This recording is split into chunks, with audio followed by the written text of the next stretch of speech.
Welcome to True Jamaica Buzz, news and entertainment with a buzz.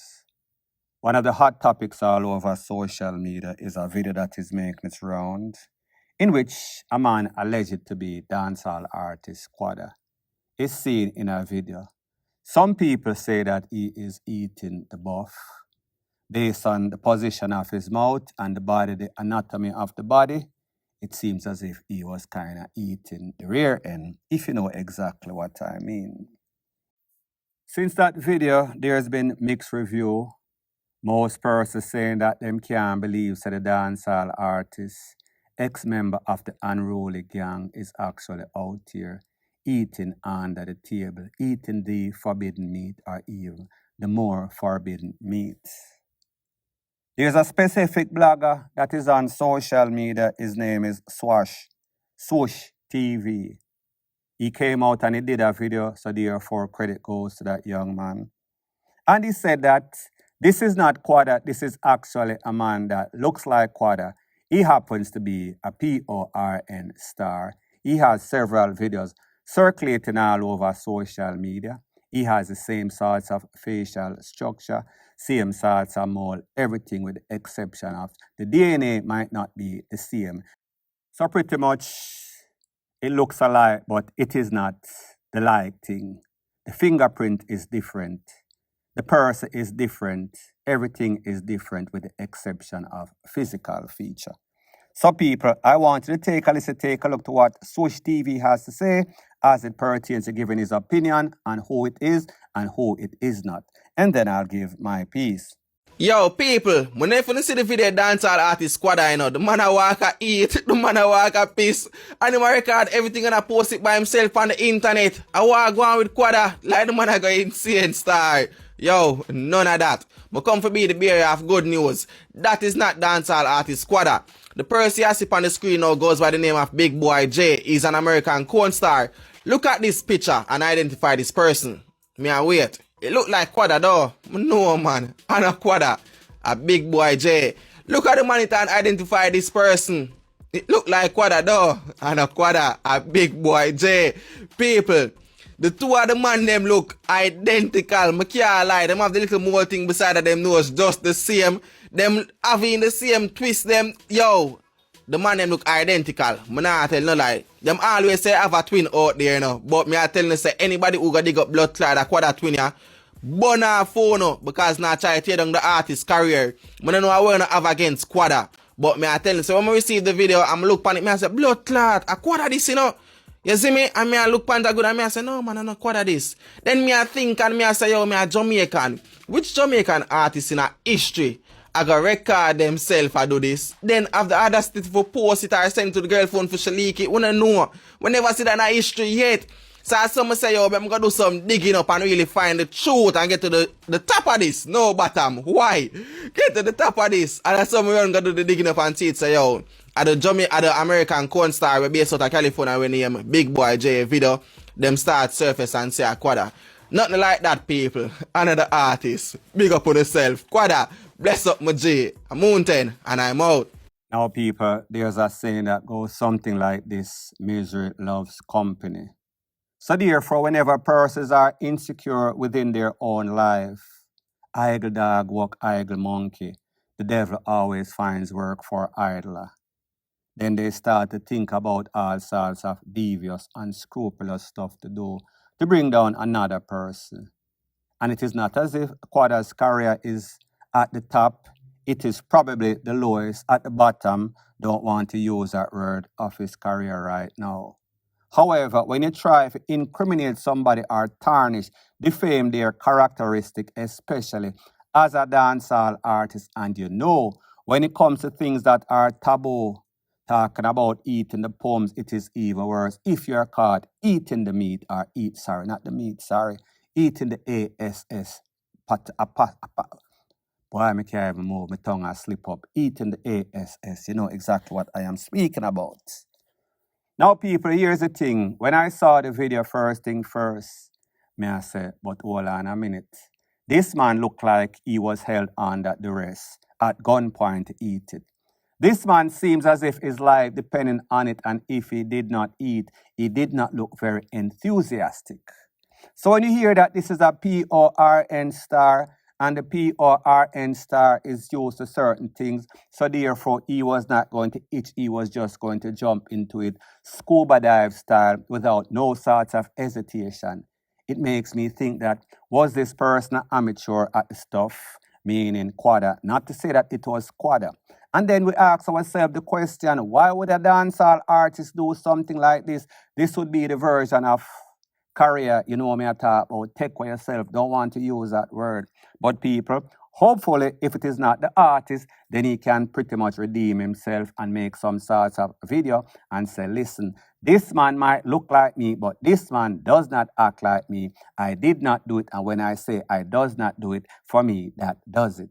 In the word of Bounty Killer, point blank and period. So the next thing that is popping in the news, it is called surprise, surprise.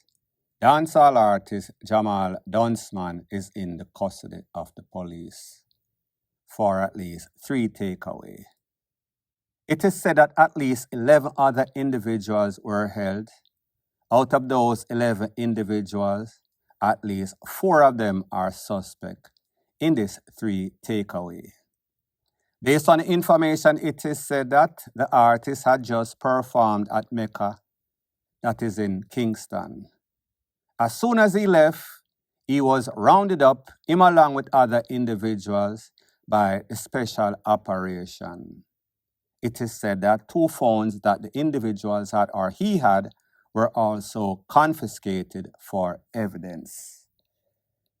Based on investigators, it is said that he will remain in custody pending the investigation.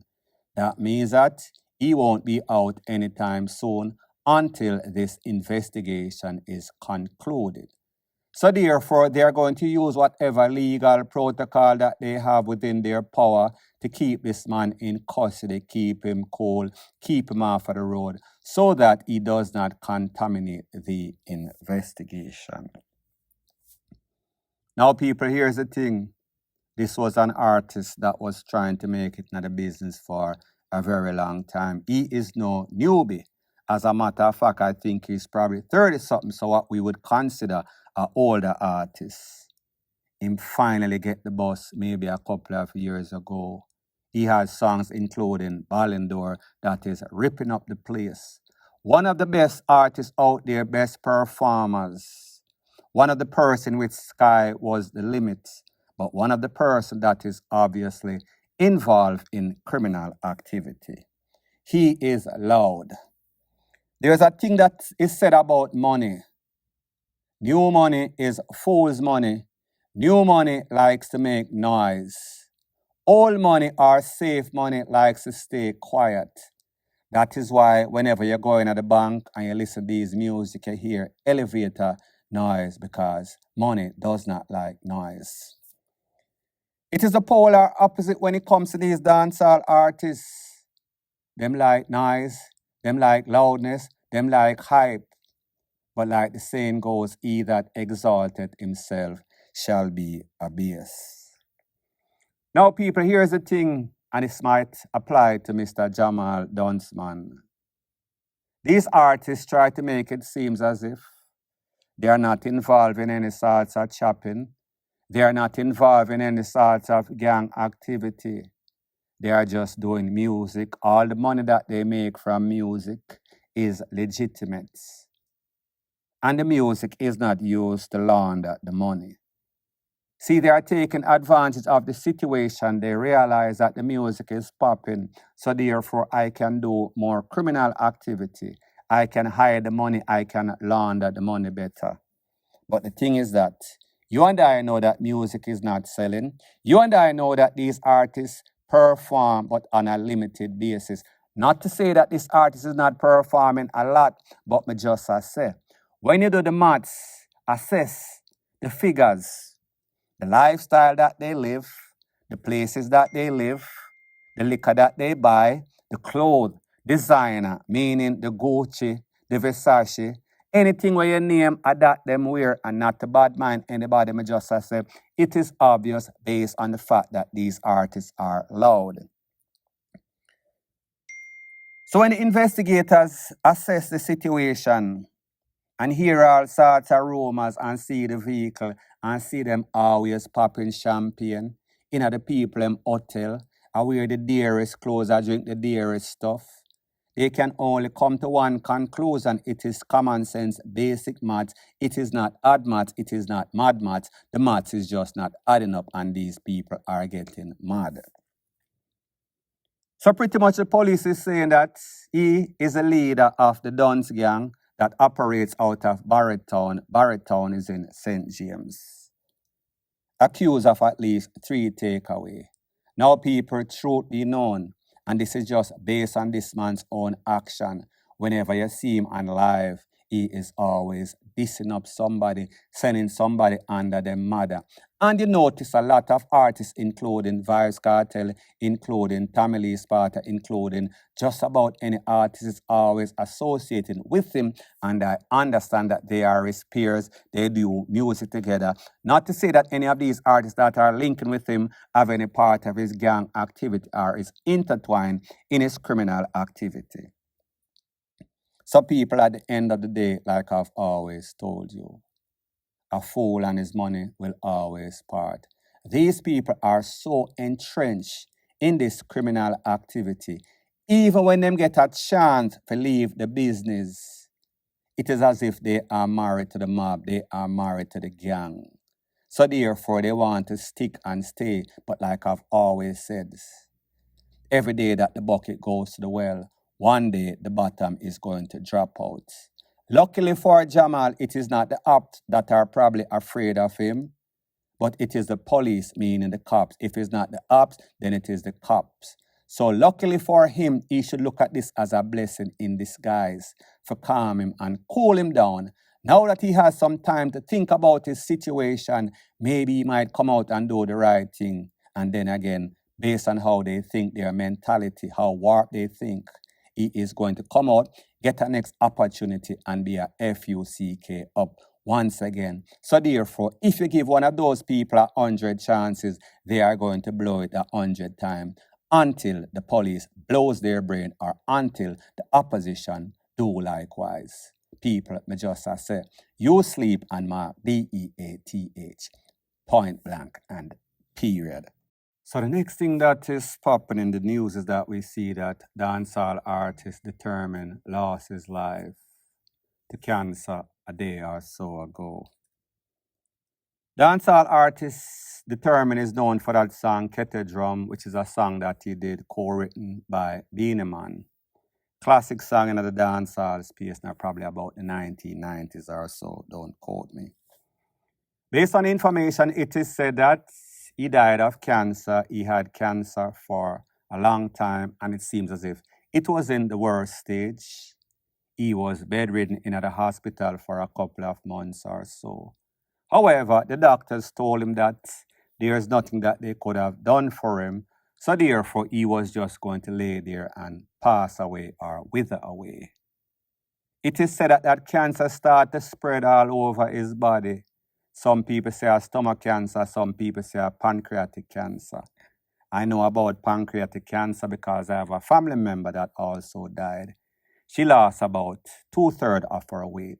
So if she was weighing 150 pounds, she was withered down to at least 50 pounds or so. Now, people, if you remember, maybe a couple of weeks ago, Danny English lost his life. I think he had diabetes. Don't quote me on that. So we see, it seems as if these artists that are probably in their 50s or 60s are dropping like fly. Some of it is natural cause, some of it is illness. So like the saying goes for other persons out there that are in their 30s, 40s, 50s, whatever, you sleep and mark DEATH or DEATH and make sure that you do the right thing, meaning that you get to exercise, you take care of your health, you take care of your mental. It is always health before wealth. Because it does not matter how much money you have, it still cannot save you whenever Mr. DEATH come knocking at your door or illness. Based on the information that is out there, it is said that he was living overseas with his wife for a couple of years. Before he lost his life, when he was very sick, it is said that he made a call to his baby mother that lives in Portmore, and he apologized for the way that he used to treat her. It is said that he had some sort of ABUSIVE attitude. So the good thing is that even on his dying bed, he called his baby mother and they apologized. I am sure that she will appreciate it.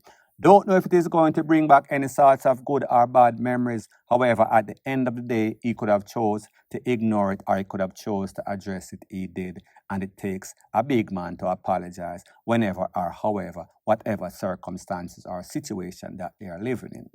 The truth and the fact is that it is very tragic to see all these legendary dancehall artists, classic dancehall artists just passing away, point blank and period.